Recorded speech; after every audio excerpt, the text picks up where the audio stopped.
Shalom, shalom, shalom. This is the Akazaki Yahoo. And I start off this broadcast as I do every broadcast by giving all praise, honor, and great esteem to the Most High Power, Yahuwah, Bahashem, Yahushua, Hamashiach, and to the 12 tribes of Israel who are scattered to the four quarters of the earth. I say shalom, Wabarukim, that is peace and blessings. And I cannot wait for the day that the Most High brings us together again. And we are 12 tribes, one family, one nation under the Most High, yet once again under one covenant. I am joined by my most esteemed aunt, Kenaniah. Shalom, aunt. Hey, shalom, shalom, Mark. Hey, shalom, shalom, Yasharal. Let's continue to endure. Hallelujah. Yes, indeed. Hallelujah. Yes, indeed. So, so happy to be to the end of another week. Almost looking forward to Shabbat tomorrow. But we're gonna go ahead and get into these scripts today. We left off last week at chapter 21, and looking forward to getting into chapter 22 and getting some better understanding of this chapter here. All praises to the Most High. Let's just go and get into it. Come. All right, here we go. Chapter 22. And all right, verse number 1 says, and it came to pass after these things that the Most High did tempt Abraham and said unto him, Abraham. And he said, behold, here am I. Or here I am. I think that M was an insert. Here I. You probably said more like here I, because that look like that's in italics. Is Indeed. So, verse 2, and he said, take now your son, your only son. I like how he put that only on there. Your only son, Isaac, whom you love, and get ye to the land of Moriah, and offer him for a burnt offering upon one of the mountains, which I will tell you of. Wow. Yeah, imagine this. Now, put yourself in Father Abraham's shoes, and been giving his son a promise. We was talking last week. He had to send away his son Ishmael.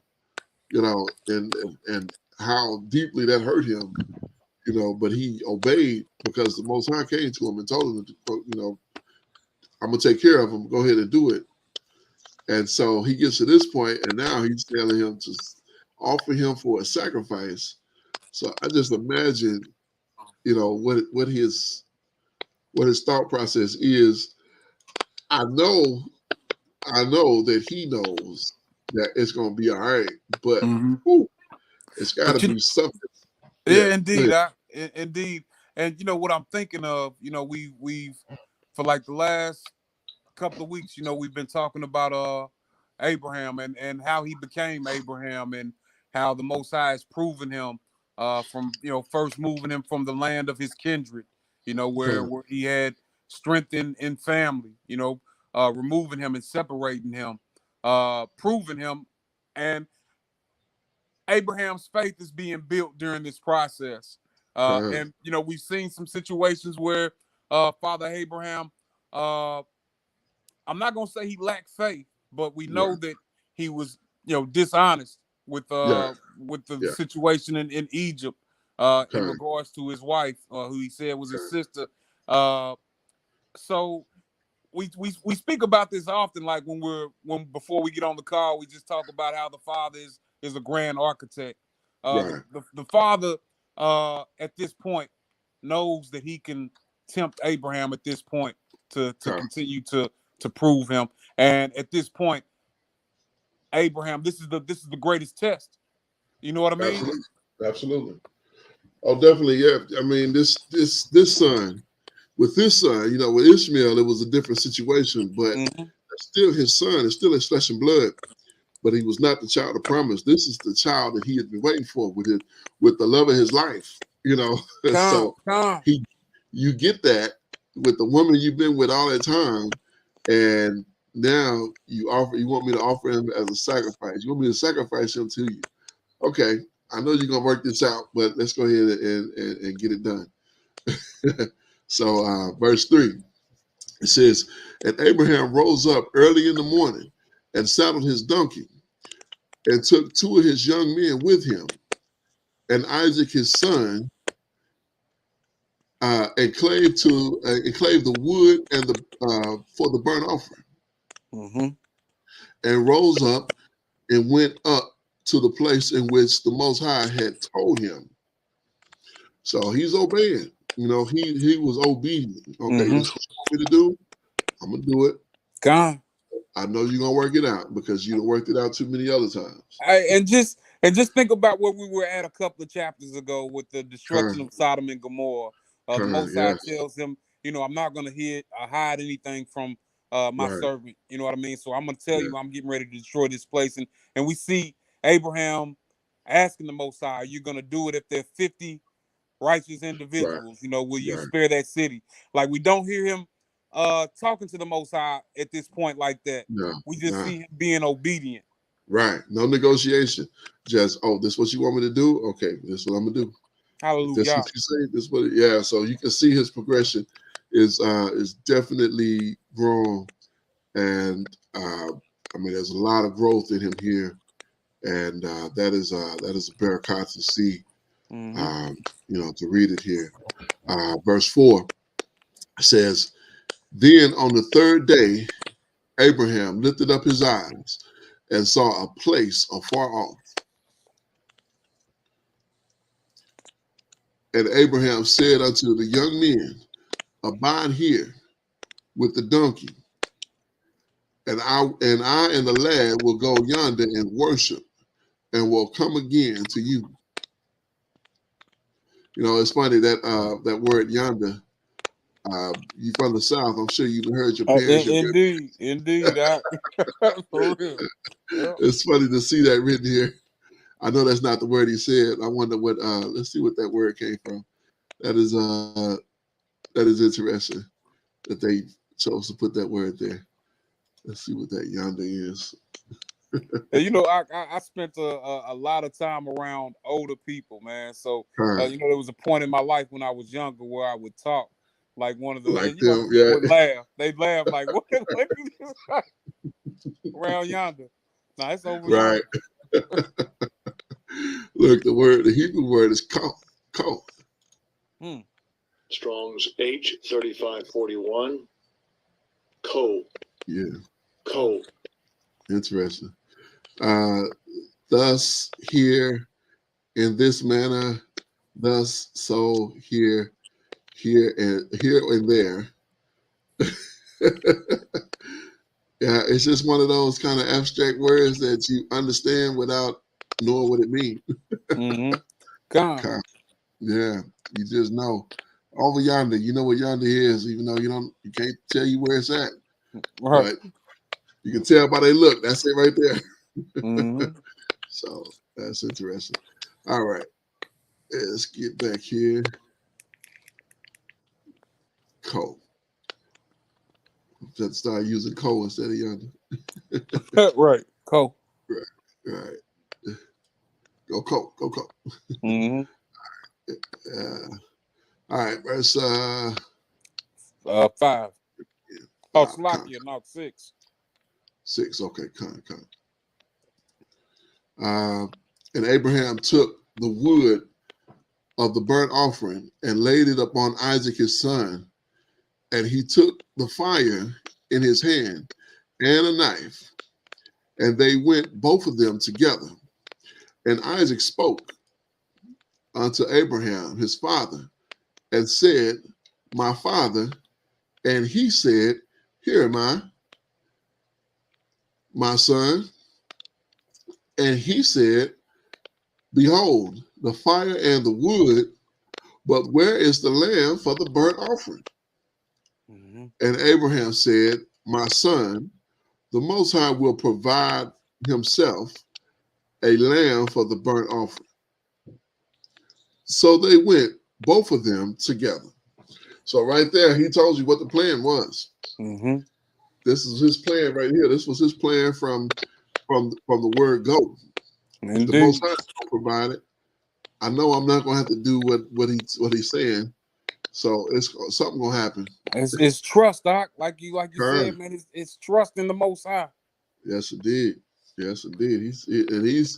He's wearing it. I mean, it is all over him. All over him. Verse number 9. It says, and they came to a place where the Most High had told him of.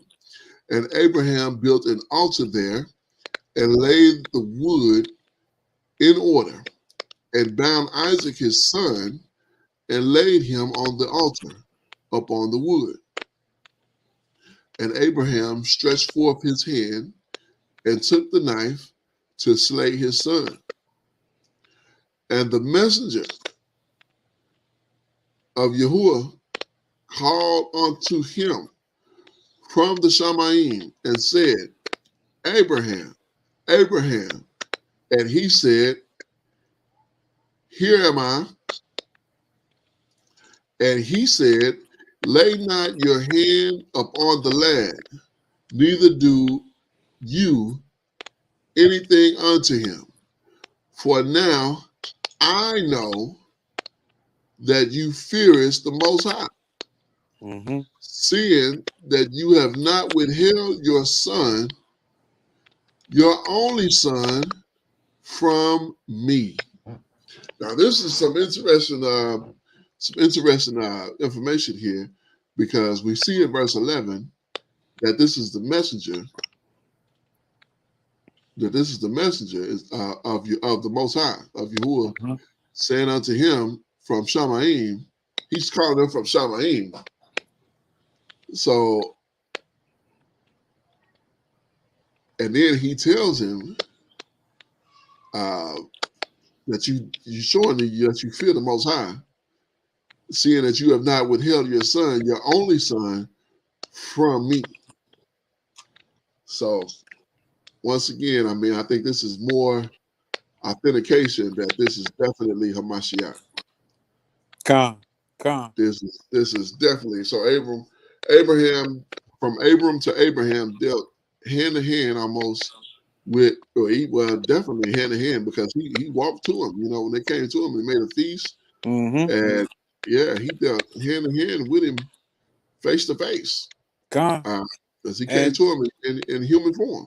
Indeed, and you know, when Mashiach is walking the earth and in the human form, he tells the people, I'm in the volume of the book. Now, you know, for us to go and relay that to some of our brothers and sisters that might be in the church or might be in a different religion like this, this might seem strange, but you know, this is what we see. This is reality. You know, absolutely. I mean, it's evident. You know, when you get the messenger of the Most High calling to Father Abraham from the heavens, from Shamayim, and saying, "Wait, stop, don't do it."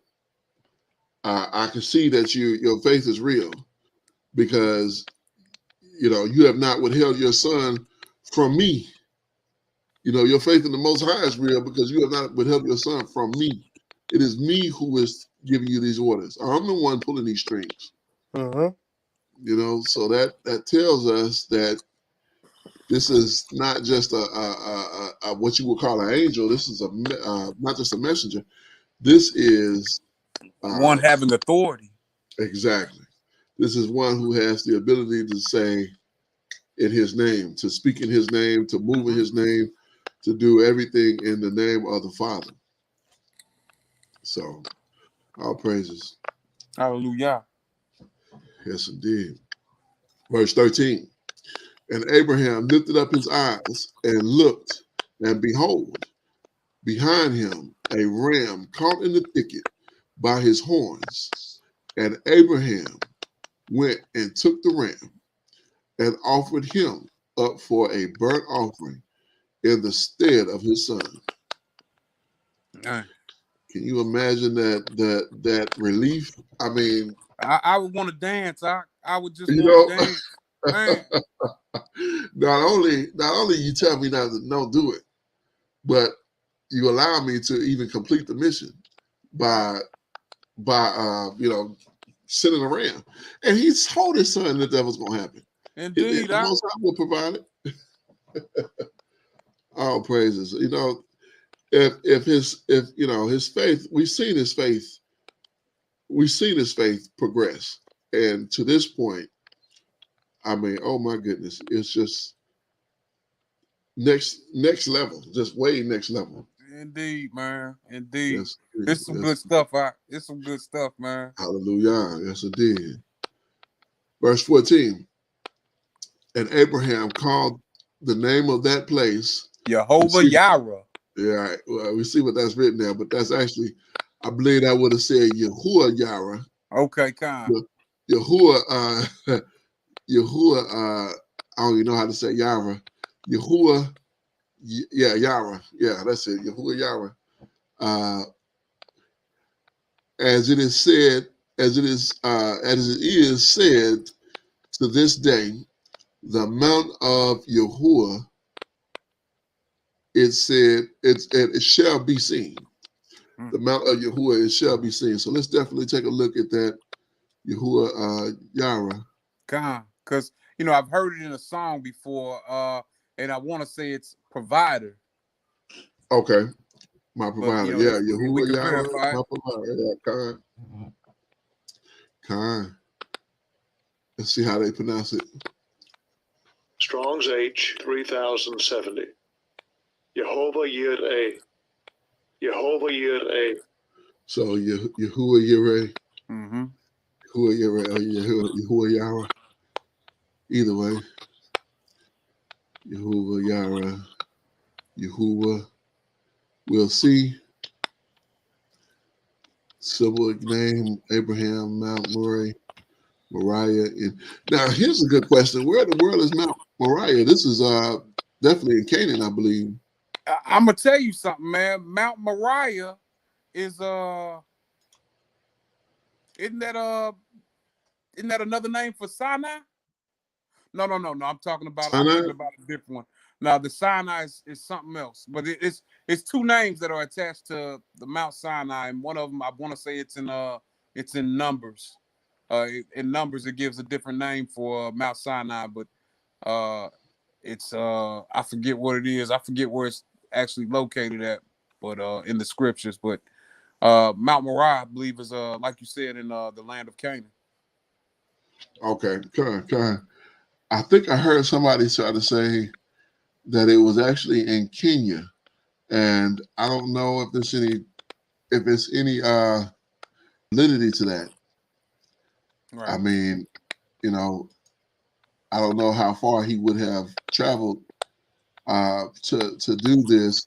I have heard. I think I heard when I was in the church that this was the same mount that Hamashiach was actually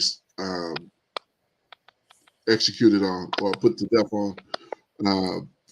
So we would have been known as Calvary in a later time, which we know that was in Jerusalem. So, yeah, I don't know how they got Kenya from. I can't remember who said that. What's the significance of Mount Moriah? Yeah, I hear a lot of brothers. They will say that the land is actually in Kebulon, also known as Africa. I can't verify that either. It seems like we would see more Roman. We would see more signs of Roman occupation. Deeper in Africa, if it was. Absolutely. Yeah, I think the time we would have spent there would have came when we weren't in our land there, because all the references, I mean, you can see, we've been to the map many times, and it's definitely this area here. All these references, the people around about, right, everything points to this. And not so much. I mean, Kenya is here. That's under Ethiopia.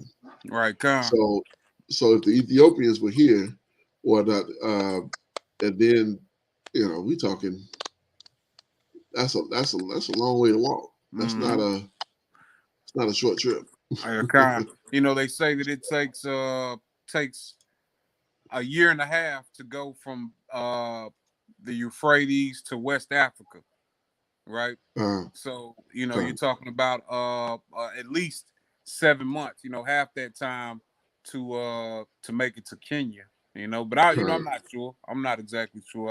I just would think, you know, it's not a day's journey, you know.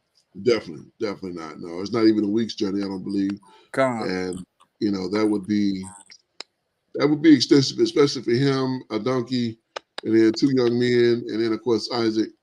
You know, that would have been pretty extreme. So nothing's impossible, definitely, but I certainly don't see that. So verse number 15, it says, and the messenger of Yahuwah called unto Abraham out of Shamaim a second time and said, by myself have I sworn, saith Yahuwah, because, let me get rid of these. It's kind of messing me up a little bit. Okay, verse 16.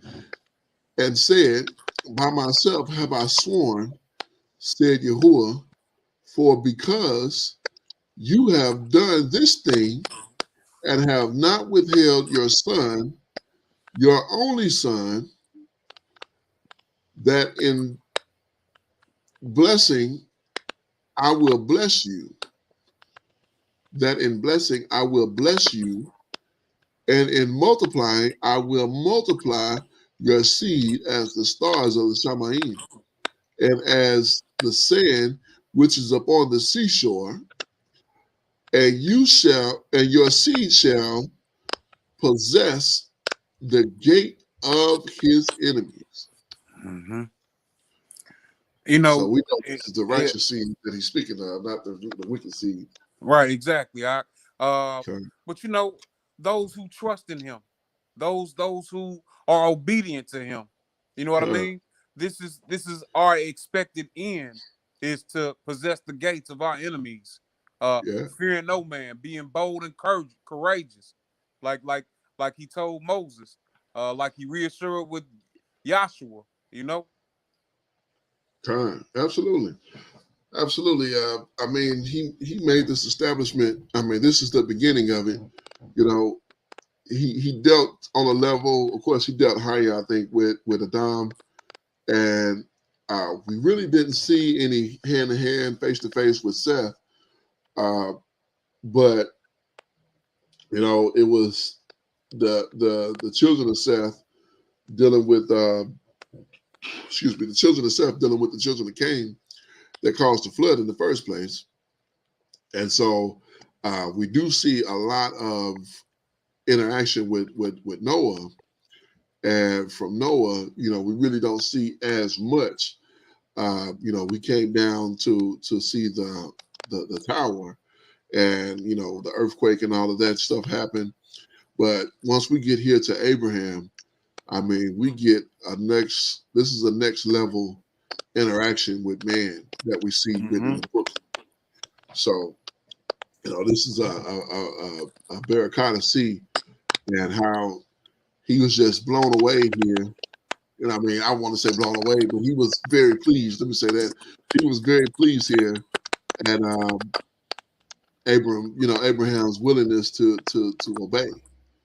You know, and so that should be a lesson for us. Indeed, he's pleased with our willingness to obey him. Mm-hmm. You know, that's what he wants from us. He wants obedience. You know, don't do this, don't do that. And you say, okay, I'm not going to do that. Oh, no, I can't do that. Abba said, don't do that. I can't do that. I mean, he's pleased with that. Indeed. And blessed him, you know. Yeah, he's telling them. I mean, I said I was going to do it. Now I'm telling you, I'm going to do it. Because you said it. And I'm not only that, I'm telling you, your seed shall possess the gate of his enemies. Hallelujah. I'm gonna deliver his enemies into his hand. Right. I mean, come on.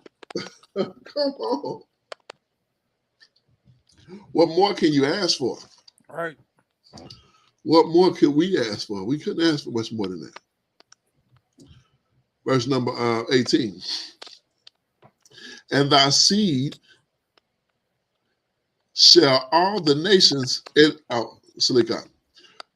verse 18. Let me start that again. And in thy seed shall all the nations of the earth be Barak, because you have obeyed my voice. Mm-hmm. So because of Father Abraham's obedience, all the nations on the earth are gonna get a barakah through this righteous seed. Indeed, This certainly, again, this is not the wicked seed that's a barakah is gonna come through. It's gonna be the righteous seed. Mm-hmm. Verse 19. So Abraham turned unto his young men, and they arose and went together to Beersheba. And Abraham dwelt at Beersheba. This is some good reading here. Indeed. Praise God. Verse 20. And it came to pass after these things that it was told Abraham, saying, Behold, is that Milcah? Milcah, she have also borne children unto your brother Nahor. Okay. Let's check out Milcah. I don't recall that name before.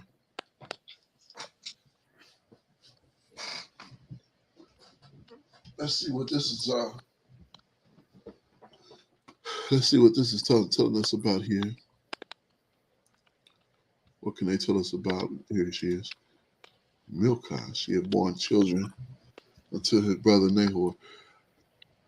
Okay, so one of the brothers died. Lot's father died.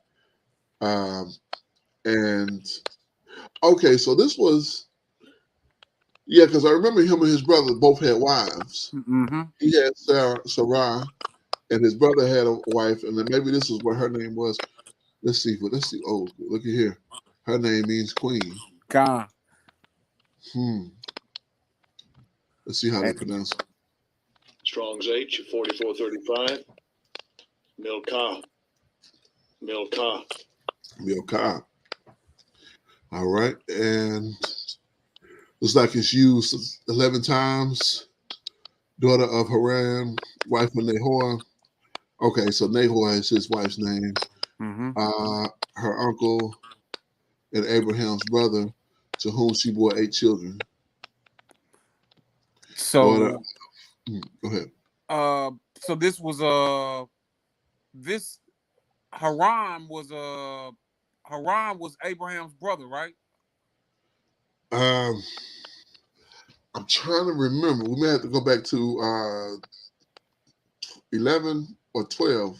Or was Haran Terah's brother? You know what? Let's go take a look here, because I'm trying to remember off my head, and it's not. Because one of those brothers, Lot was the son of Haran, I believe. Right? So Haran's daughter married her uncle, is what I'm thinking. And they remember because they named the town after Haran. Right. I remember that. That it was definitely called after the son that passed away, and that was Haran. Okay, so here we are. Nahor. Okay, here's Nahor. Nahor lived 90 years and begot Terah. So here's Terah. So let's go back. We got Haran and wife of Nahor. So Nahor is the father of Terah.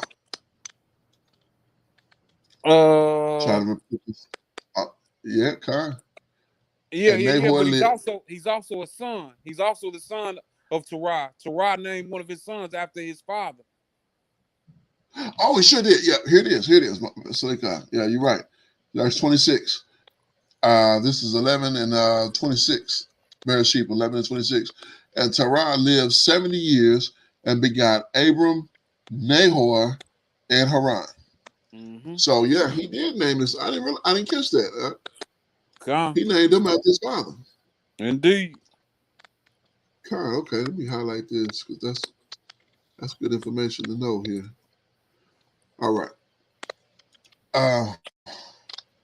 So then it talks about their children as well. Now these are the generations of Terah. Begot Abraham, Nahor, and Haran. And Haran begot Lot. Haran died before his father Terah in the land of his nativity in Ur and the Chaldees. And Abraham and Nahor took them wives. Abraham's wife was Sarai, and Nahor's wife, Milcah. That's what we're looking at over here. Con. All right, so this is his wife. Okay. Yeah, this is a lot to keep in your, to keep straight, especially with all these names. And that was a good catch, Hawk. I don't even recall connecting that he named his son after his father. I missed that too when we covered that, Yeah, that didn't stick in my mind, but yeah, but what we're looking at is a family and their relationship with the Most High, and not all of them, but with some of them that have been called out and separated from other ones. And yes, indeed. Yeah, and it just continued, Yes, indeed. So Milcah, her name means queen, and that's interesting. It says she was also born children unto her brother Nahor. Remember Nahor? We looked at that before. Mm-hmm. The names were Huz. Who's the firstborn, and Booz. Mm-hmm. I believe. I think that's what it is. Yeah, I would say, yeah. We're gonna look at that and see how to pronounce these. Kemuel, the father of Aram. The father of Aram. Okay, that's interesting that Kemuel was be the father of Aram. Let's get to these names here. Hugh. Oh, that's a completely different. Yeah, I blew that. Yeah. Oots. Strong's H 5780. Oots. Yeah. That's it. It's only one way to pronounce that one. Mm-hmm. Oots. Popular noun, masculine. Wooded. Oots mean wooded, which is funny because they grew up in the desert area. Yeah. Son of Aram, grandson of Shem, son of Nahor, and Milcah. Milcah is kind of interesting. It make you want to name your daughter that. Her name means queen. Indeed. Milcah. One of the Edomites' name was Uz. The Edomite, son of Dishan and grandson of Seir. And grandson of Seir. Country by Yob. Yeah. Okay. All right. So that's interesting. Let's check out Boot. Let's see how they pronounce that. Booze. Booze. Strong's H 938. Booze. That is next level. Booze means contempt. Second son of Nahor, Abraham's nephew. Booz, the same as Buzz. The name of the son of Nahor, an Israelite, Booz. Compare, just having a look here. Tribe. Okay. It's a Gadite, they named that. So yeah, he's listed in here and he's listed in Chronicles and in Yirmiah. Let's see what it says in Yirmiah. Okay. Uttermost corner. So Yeah, pretty much as far as Chronicles go, nothing past that.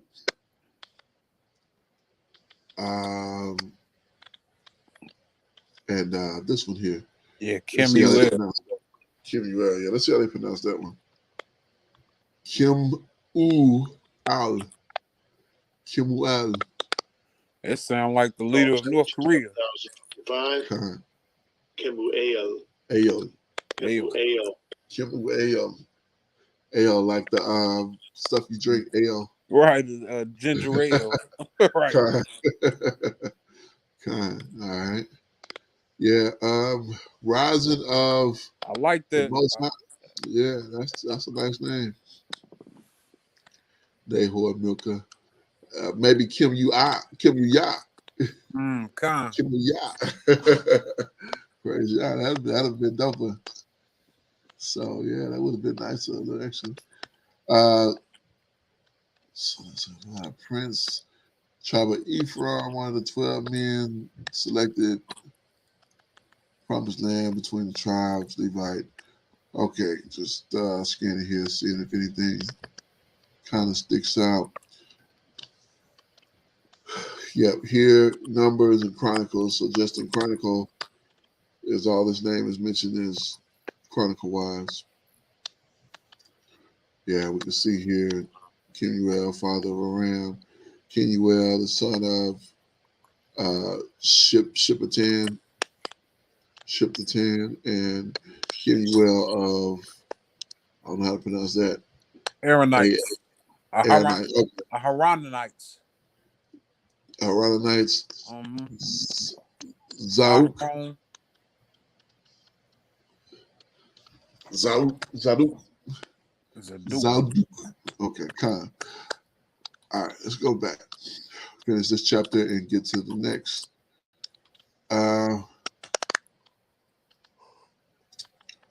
Verse number 23.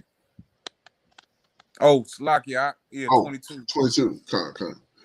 And Chested and Hazel and Pildash and Yadaif. Okay, that sounds reasonable. And Bethul.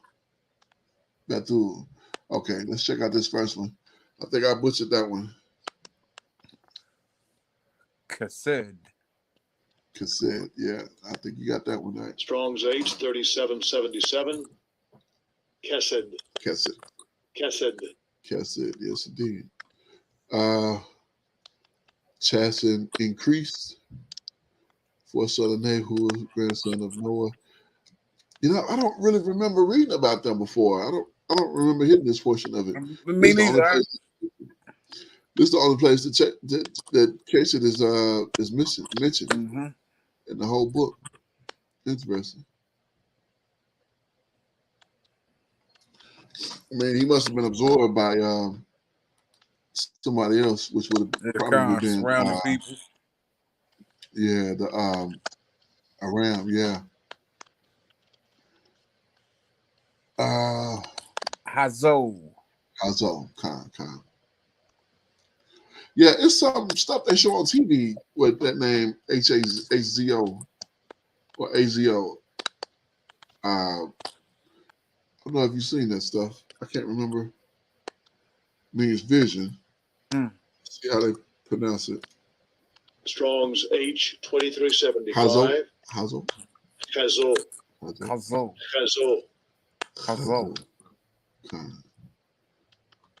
Vision by Nahor. Yeah. Yeah, same thing. It's the only place that this is mentioned. No wonder I don't recall these names. And then Pildash, yeah. Strong's H 6394. Pildash. Flame of fire. I'm surprised somebody didn't duplicate that name, but you know, I wouldn't since nobody else did in this And book. I'm also surprised that we haven't seen it more places. You know what I mean? Kind. Yeah, this is the only place right here is what we're looking at. Is Yeah. the only place we've seen it. I like that Pill Dash Flame of Fire. That's an interesting name.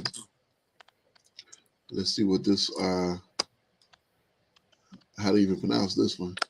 Yeah, Lu is that an F I think it's a L, but they've got like one of them. accents? No, I'm sorry, that is a F. I Oh, think. that is an F. Okay, Yeah, kind. I can't hardly tell. Let me see how you pronounce it. Strong's H 3044. Yidlaf. You locked. Yidlaf. Okay, yeah, there's an F because he pronounced it with a F.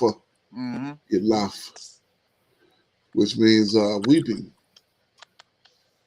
Son of Nahor. It's so ironic that this is the only place this is mentioned. That Right. they're mentioned. Because we hear Like, about that is- weeping, you know what I mean, in other places. Right. Khan. This is so ironic. I wonder what the significance and why would they be here? I mean, why are we getting this bit of information? Mm-hmm. You know, it's got to be for a reason. So, like, this is like telling their story for the most part. You know what I mean? Some things that Khan. are not documented here, but you know, at some point. Khan. Okay, I think that's the end of and Bethuel. Let's see what Bethuel. Bethuel. Yeah. Most High destroys, or man of the Most High, or dweller in the Most High. Wow, Bethuel. That's my name. If I have another one, that's him. Bethuel. If it come about, that's his name. Mm-hmm. The town of Simon in the south. Yeah, that's mentioned a few places. So that name was pretty popular. Let me see how many times it was used. Just curious. Oh, here it is, 10 times. So yeah, 10 times it was used in the script. Let's see what this says. Man of the Most High, father of Laban, Rebecca, place. Which yes, okay. Yeah, that's so right where we're reading 24.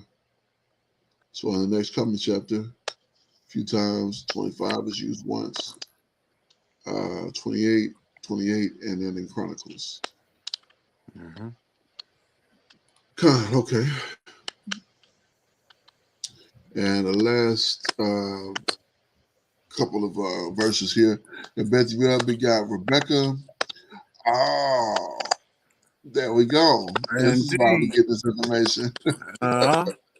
And Bethuel begot Rebecca.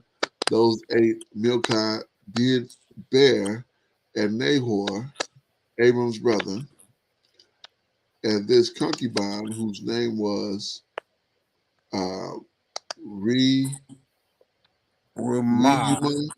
Reumah, she bare also Tiba,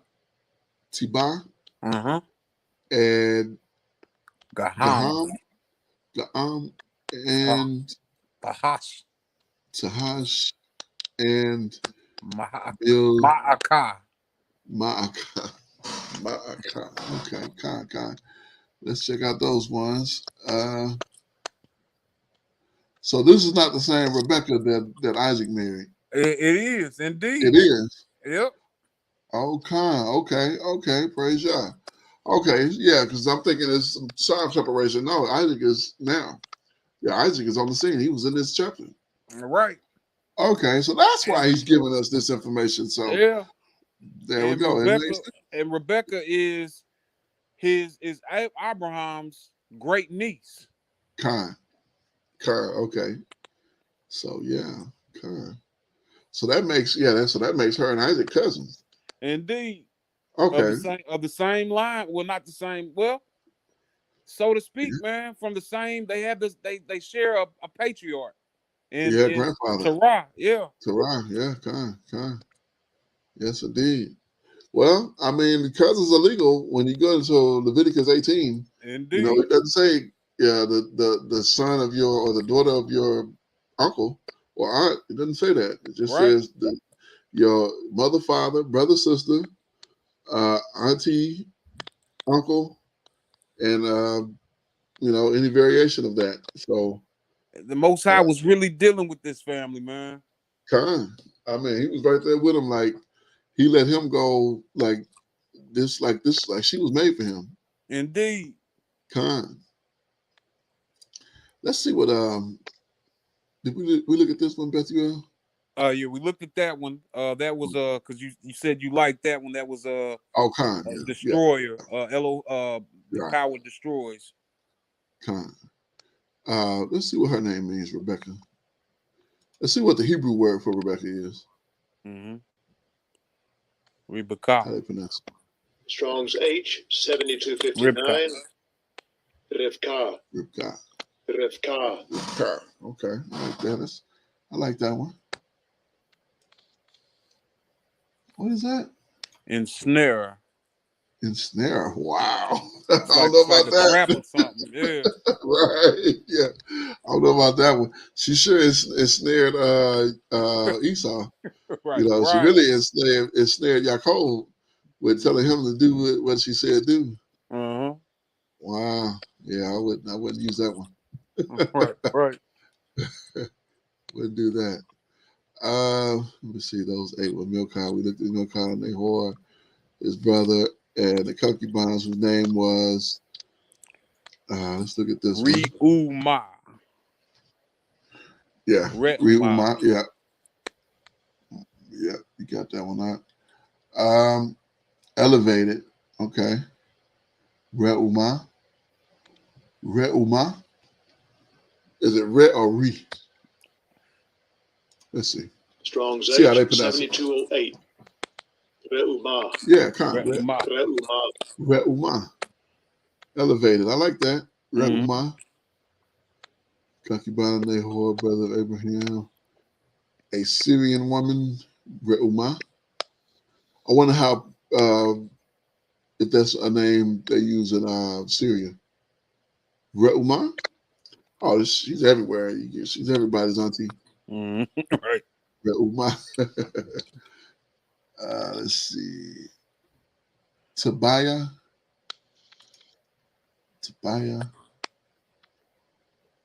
Tebak. Man, when I see this K and then an H, it like throws me because I'm so used to English. Doesn't it make it Right. Strong's H It's like 3875. Tevach. Tavach. You put that. Right. Slaughter. A slaughter. Interesting. Kind, yes indeed. All right, and Gaham. Gaham.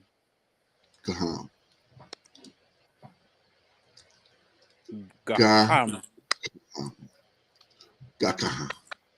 Strong's H 1514.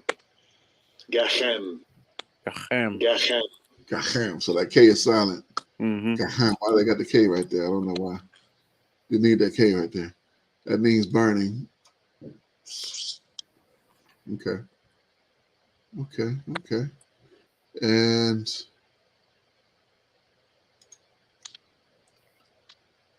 Yeah, I don't know how to pronounce that. let's see how they do. Strong's H 8477.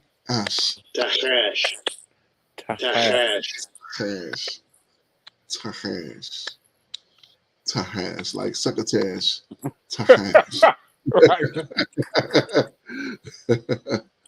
Tahash is the only place it's used. Dungeon. Or Dungan. Is that like dung or something? I would venture to say yay. Let's see what Google say about it. Dungan. What? Some kind of sea animal? Right. Duncan. Marine Matthew. One of the living. Huh.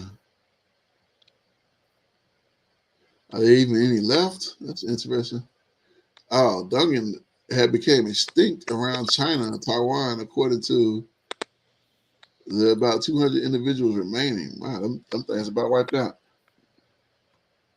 It's not attractive. Right. Right. It looked like A swimming under the water dog or something like. yeah, like a almost like a rhino almost without a horn, but yeah, A hippopotamus without the big teeth. yeah, there you go, hippo. That's it. That's what I was thinking. I said rhino, but I was thinking hippo. Yeah, kind. That's definitely a better fit there. That's crazy. I don't know why they got Duncan. That's interesting. They probably just threw that name up there. And last but not least, Ma'aka. Ma'aka. I believe that's it. I'm not going to check it. Oppression. Oh boy, I wouldn't want to name my child that. Right. Ugh. Yeah. No, I wouldn't name my child that. It looked like that was used quite a bunch of times. 23 times, matter of fact. All in the Chronicles, all in Kings. So it looked like it was a few people have used that. Mm-hmm. That I name. think it said it was Absalom's mother's name. Wow. Yeah, I wouldn't use that one. I wouldn't name it. I want nothing to do with oppression. If you come from these people we come from, All right. as far away from oppression as possible. Indeed. Yes, indeed. Well, praise God. Verse 20, chapter 23, 22 was interesting. And chapter 23, you want to go ahead and read this one out? Yeah, let's get it out. Go ahead. All right, this is the book of Bereshit, Genesis, chapter 23, verse 1. And Sarah was 107 and 20 years old. These were the years of the life of Sarah. So she's 127. That means Father Abraham was 137. I guess Isaac would have been he was born when Abraham was 99, right? So he's 38 years old at this time. Yeah. So even last chapter when he was doing the sacrifice, I mean, he would have been big and strong. Right. So it's really not. So he must have been a willing participant in that whole thing. Yep. He knew what was going on. Like it's not as young and innocent. Like when I was in the church, I thought that he was just a little boy. Little boy, yeah, little child, yeah, kind. Verse 2. And Sarah died in Kirjahaba, the same as Hebron in the land of Canaan. And Abraham came to mourn for Sarah and to weep for her. And Abraham. Let's check out that word. Yeah. I know they changed it to Hebron. Mm-hmm. But let's just see what that means here. And we know that David ruled in Hebron before he moved to Jerusalem. Khan. Let's see how they pronounce it here. Strong's H 7153. Kiryah. Wow, they just left the end of it completely off. Kiryah. That's interesting. Kiryah, city in. Look at this. City in Arba. Arba? Huh. I'm not even sure what that's at, Looks like this is a link. Let's see where this goes.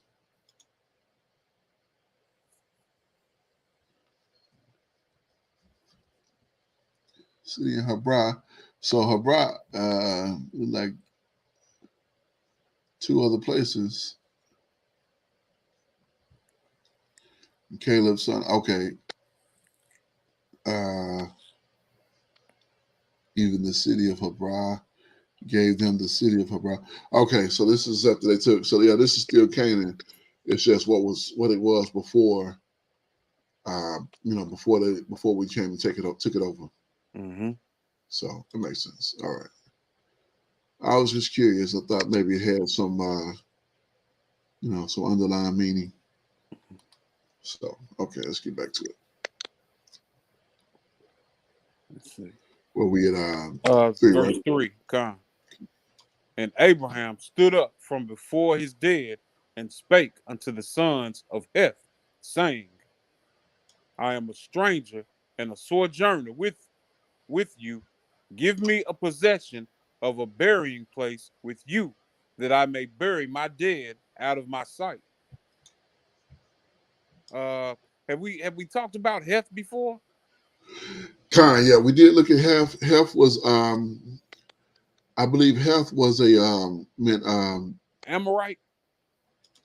Yeah, he was one of the Amorite boys that Abraham went and sojourned among. Yeah, he's the one that meant terror. Okay. So yeah, he's a Hittite. son of Canaan, a progenitor of the Hittites. So he's the beginning of where the Hittites came from. Okay, yeah. The terrorist. Right. All right, let's get back to that. We're ready for verse 5. Verse 5, okay. And the children of Heth answered Abraham, saying unto him, Hear us, my master, thou art a mighty prince among us. In the choice of our sepulchres, bury thy dead. None of us shall withhold from thee his sepulchre, but that you may bury thy dead. And Abraham stood up and bowed himself to the people of the land, even to the children of Heth. And he communed with them, saying, If it be your mind that I should bury my dead out of my sight, hear me, and entreat for me to Ephron, the son of Zohar. To Ephron. Let's see who Ephron is. What it says about that particular name. Ephron. Ephron. Yeah, you hit it on the head, huh? Fawn-like. Oh, it's like a deer or something. Wow, who would name their child that? That's crazy. I guess if it come out looking like a deer, I guess you right. would. Right. It's near the border of Benjamin, a mountain in the north border of Yehuda. So, interesting. Okay. All right. Let's go back to that. And all right. Verse 9. That he may give me the cave of Machpelah, which is in the end of his field, for as much money as it is worth, he shall give it me for a possession of a burying place amongst you. All right, let's check out this that location too. I hate how it moves everything. It was back in 9 or we were 9. Okay. Yeah, here it is. Yeah. Okay. Yeah, it just moves everything out the way. So Machpelah. Strong's H 4375. Machpelah. Machpelah. Machpelah. Okay, kind. Yeah, double or portion. Local burial cave. Okay. So I don't know, double or portion. Double portion, double or portion. Mm-hmm. Yeah. All right. So it's a 10, right? Yeah, kind. Okay. And Ephron dwelt among the children of Heth, and of Ephron the Hittite answered Abraham in the audience of the children of Heth, even all that went in at the gate of his city, saying, Nay, my master, hear me, The field give I thee, and the cave that is therein I give it thee. In the presence of the sons of my people give I it thee. Bury thy dead. So, these people are still remembering that our father Abraham, the Most High, is with him, man. He's Con, a stranger in this land, but they recognize him as con. it's something different about Abraham. Oh, absolutely. I mean, they said here earlier that he was a prince. They Uh-huh. called him a prince. And all things considered, Abraham is in his hundreds, over 100 years old, and they call him a prince. Yeah, Khan. Uh, Obviously, that's not in reference to a ruling king. Right. That's in reference to the Most High. Indeed. Con. Was that Verse 12. 12? Con. Okay. And Abraham bowed down himself before the people of the land, and he spake unto Ephron in the audience of the people of the land, saying, But if thou wilt give it, I pray thee, hear me. I will give thee money for the field. Take it of me, and I will bury my dead there. And Ephron answered Abraham, saying unto him, My master, hearken unto me. The land is worth 400 shekels of silver. What is that between me and thee? Bury therefore thy dead. And Abraham hearkened unto Ephron, and Abraham weighed to Ephron the silver which he had named in the audience of the sons of Heth, 400 shekels of silver, current money with the merchant.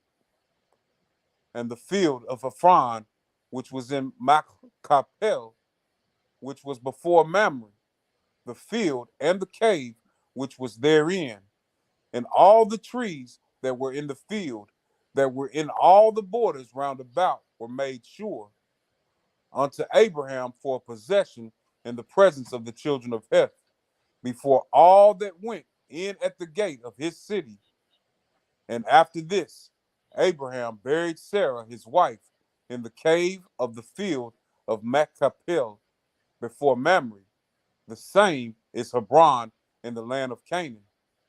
And the field and the cave that was therein were made sure unto Abraham for a possession of a burying place by the sons of Heth. Hallelujah. Hallelujah. That really brings a thought to my mind. How we've been here in this land for all this time, and we got ancestors, probably 5, 6, 7 generations that are buried in this land. Somewhere in this land, and unless the Most High move us out of here, we probably gonna be buried in this land, Mm-hmm. and probably not our children. I don't think it's gonna be that much longer. If it's not us, I don't think our children will be here. Yeah, willing. But this was such an important thing to them, to Indeed. him. That his wife had a place to, not for her to rest because she was already gone, but that he had a place to put his wife to be, and I believe he was put there as well. Indeed. I want to say they buried him in the same spot with the same cave with his wife Sarah. Con, Uh, yes, indeed. and it's also knowing that the Almighty Power has made a covenant with you, and telling you that this is going to be the land of your descendants. Right. You can make this purchase with, in his mind, in good faith, knowing that Con, his descendants will be able to come back here and yes, know indeed. where he's buried. Con, yes, indeed. Yeah, and I kind of wonder about that, if that's a thing, where people actually, Go back and visit. yeah, because I I'm don't not do that. sure. Yeah, I don't do that. That's not a practice that I and once you dead, there's no sense of me being there. Right. He put you there and let you be there, and when I'm dead, we can be together physically at that time. But you know, I know that they're not there anymore. They're gone from dust. Right, Dust we indeed. born, and to dust we go back. So And we don't read about any of our patriarchs actually. Not that I can remember where we I read don't know. about them going back to visit. You know what I mean, I or know. to talk. You know what I mean, because we No. know that we don't do that. No, I don't. You see that in movies. It's kind of disturbing. That you're talking to somebody who can't hear you. That's basically an idol. Right. That's an idol that becomes an idol to you, and it seems as regular. Because they put it in movies and on television shows, and somebody is dead and they asking them for something, and then they'll show on the movie something happening. Mm-hmm. Yeah. And this is what we know. This was the final straw with Saul wanting Yeah. to go and talk to the prophet Samuel from the Time. dead. Yeah. And I wouldn't say, I hate to say that Saul didn't have any alternative. I mean, he could, I'm not saying that he didn't have any alternative, but to understand he didn't get anywhere with anybody outside of that. So he depended on Samuel, and with Samuel gone, he was at wit's end. I certainly wouldn't use that as an excuse for what he did, Right. but to understand his position, he, the Most High went radio silent on Abram for 13 years. He went radio silent on Saul too. Indeed. Saul was stuck because when he did speak to Samuel had said that the Most High had become his enemy. Mm-hmm. And he's gonna rip the kingdom from him. I mean, I can't imagine a prophet telling me that the Most High have become my enemy. I want to say, if my memory serves me correct, there was a evil ruach that dwelt that troubled him ever since then, ever since that moment, and the only thing that would relieve that was David playing his harp. Mm-hmm. Yes, indeed. Yeah, I remember that. I remember that in Samuel. That is just a place you don't want to get to, And here's the thing too,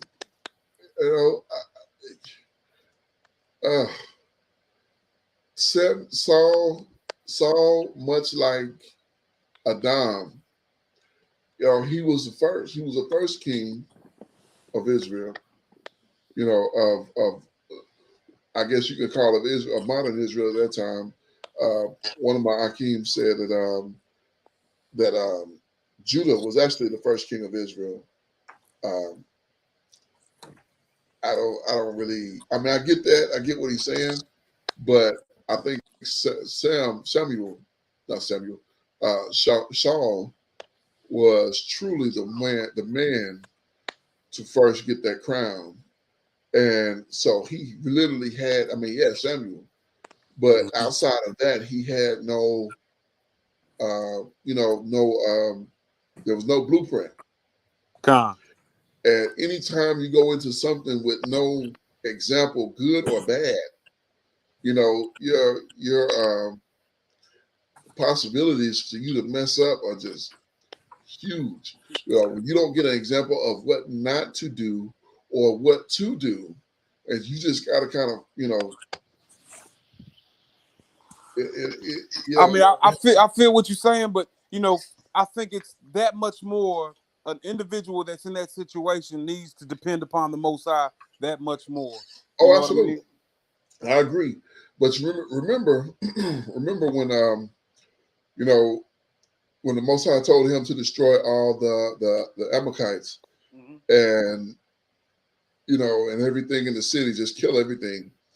And so he went in to do it, and the people were like, "We're gonna do this," and he was like, "I'm gonna let him do it." I'm not gonna.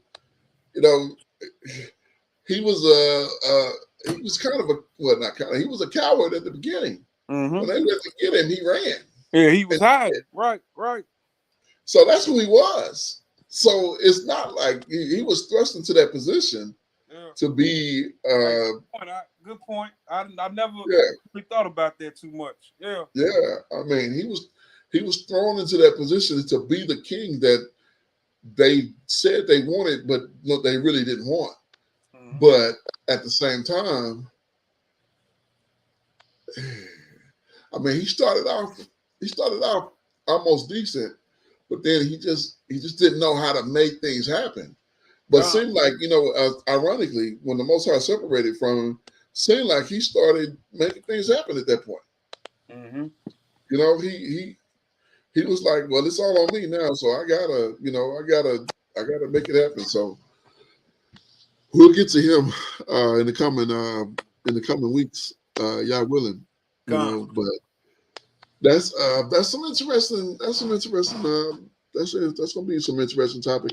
This is a good couple of chapters that we've read over here, Indeed. to finally see where Rebecca came from and how she was basically set up for his son. That is miraculous. That is miraculous. I was really not sure why they were giving us that information, and to see at the end, Rebecca, and from them came Rebecca. Yeah. Oh. But you know what? It kind of like when we begin these studies. Yeah. One of the things that you a lot of time, well, just about every time that we get on, you say that you look forward to the time where we're gathered again, one family, one tribe, one nation. You know what I mean? That's what this is. So the story of a family and their relationship with the Most High. You know. Absolutely. Yeah, it really is. I mean, all the reading that we've done to this point, we now in chapter, tomorrow we'll start chapter 24. This was getting us to Abraham, to understanding who Abraham is or who Abraham was, and why he was such a intricate part of the beginning. But when we get to 24, 25 tomorrow, we'll get into Abraham, who will get us, we've gotten into Abraham, we've gotten into Isaac, and then we're going to get into his children in 25. And of course, the main portion of that is Jacob, Yaakov, who, would be the father of the 12. God. And that's what the book is about, So all of this is getting us to that point, and to actually, see the layout of it is it's some good stuff. I mean, it's really good. I mean, we've read portions. I mean, I don't think that I've just sat down and just read as many chapters as we read. 24 that's pretty good, but we got a long way to go. But that first 24, that first 23 have been good. Indeed. So yeah, I look forward to getting through Bereshit. Bereshit is a nice thick book with a whole lot of information, and yeah, it's been good. It's been interesting. Yeah. It's some faith building reading. You know what I mean? Oh, absolutely. Yeah, to see how Abraham dealt with it, and to see how he just flourished, and to see how things have just progressed. I don't think we're going to see Lot again. And we'll see his children, but I don't think we're going to see Lot anymore. Since 16? What that wasn't 16. That was 19. So Yeah, that was the destruction of Sodom and Gomorrah when he went to Zoar. Right, he went to that cave, and so we won't see him again. But we'll see his children in the coming chapters, as we've fought with them since antiquity, and even into Exodus, where they didn't meet us with bread and water. Instead, they tried to send a curse after us, and so they end up getting themselves cursed. They can't come into the congregation of Yahuwah forever. God. I mean, man, that's the wrong place to be. You don't want to hear that. Man. Like, you don't want the Most High to put you on his list of enemies. Man, that's not where you want to be. So it is what it is. His will be done in all things, and that's some right. and on earth. So, final thoughts, Art? Man, I think you covered it all, man.